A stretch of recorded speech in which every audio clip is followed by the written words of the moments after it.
নমস্কার, কেমন আছেন সবাই? আশা করি সকলে সুস্থ আছেন, ভালো আছেন। আমিও ভালো আছি।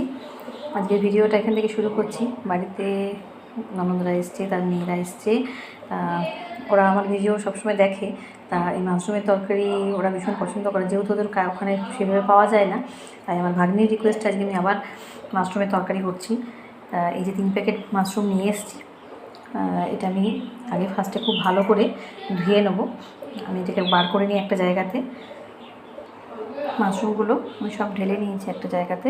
এবার এগুলো খুব ভালো করে ফার্স্টে আমি এমনি প্লেন জলে ধোবো, তারপরে আমি এটা গরম জলে ভালো করে ধুয়ে নেবো। আমি এইভাবে মাশরুমগুলোকে ধুয়ে নিচ্ছি। আমি একবার অলরেডি ধুয়ে নিয়েছি, আবার এটা সেকে জল দিয়ে এর মধ্যে আমারও আবার জল দেওয়া আছে। এইভাবে গোটা গোটা মাশরুমগুলোকে আমি খুব ভালো করে আগে ধুয়ে নেবো, তারপরে গরম জল দিয়ে আরেকবার ধোবো। আবার আমি কাটবো এগুলো পিস পিস করে, তারপরে আবার আমি জল দিয়ে এটাকে ধুয়ে নেবো। তাহলেই আমার মাশরুমটা পুরো ধোয়া রেডি হয়ে যাবে এবং খেতেও অসুবিধা হবে না।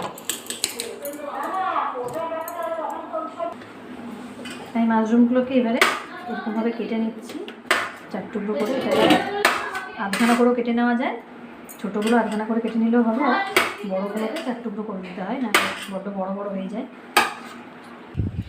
রান্না করতে করতে এই যে ছাদে আসতে হলো আমাকে, আবার এসিটা ঢাকা দিয়ে যায়, নাহলে এখানে বৃষ্টি মুষলধারে আসছে, মেঘ করেছে প্রচণ্ড।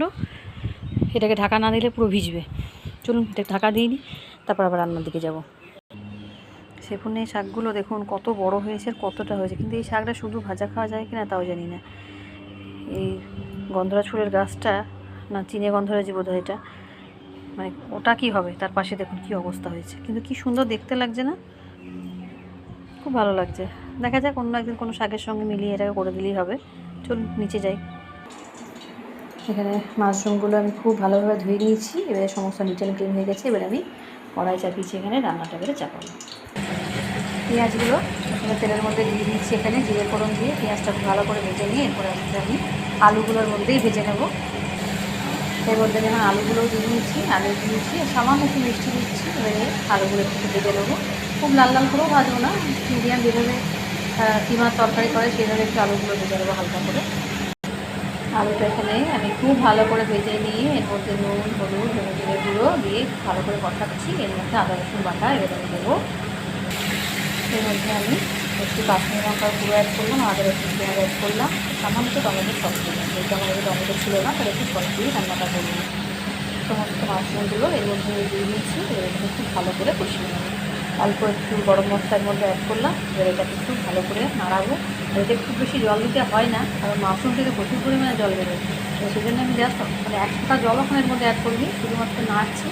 খুব অল্প সামান্য জল দিয়ে এটাকে আমি হতে দিয়ে দেবো। মাশরুমের তরকারিটা আমার একদম হয়ে এসেছে। এর মধ্যে একটু আমাকে জল অ্যাড করতে হয়নি, সব কিছু সেদ্ধও বেড়ে গেছে। এবারে আমি এটাকে ঢাকা দিয়ে দেবো, আর এবারে 5 মিনিট ফুটিয়ে এটাকে নামিয়ে দেবো। এবারে রেডি হয়ে যাবে আমার আলু দিয়ে মাশরুমের তরকারি। এখানে ভিডিওটা শেষ করলাম। নমস্কার।